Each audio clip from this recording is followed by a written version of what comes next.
In today's video, I'm going to teach you how to use goals in Monarch Money. Let's get started by opening your browser and heading to Monarch Money. Sign in if you're not already, and you'll land on your dashboard. On the left-hand sidebar, look for the Goals section. This is where you'll create, track, and manage everything related to your savings objectives. Inside the Goals area, choose the option to add a new goal. Monarch gives you a set of common goal types to make setup quick and organized. You'll see choices like emergency fund, car, wedding, retirement, down payment, vacation, education, and a general savings option. Pick the one that best matches what you're trying to accomplish. For example, let's select savings to walk through the flow. After selecting the goal type, continue to the setup screens. You'll be prompted to define what you're aiming for.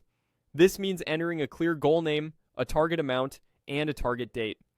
Pick a name that makes sense to you, like summer trip or 3-month emergency fund. Set an amount that's realistic and choose a date that challenges you without adding unnecessary stress. Once those basics are in, continue to the funding step. If you already have money set aside for this goal, you can add that starting balance now.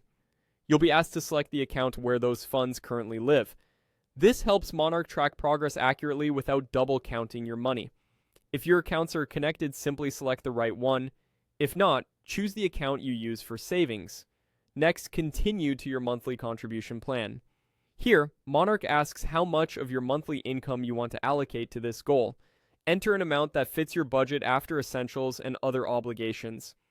This estimate helps Monarch forecast your progress and tell you if you're on track for your target date. If you're not ready to decide, you can skip this step and return later when you've fine-tuned your budget. When you're done, choose to view your goals.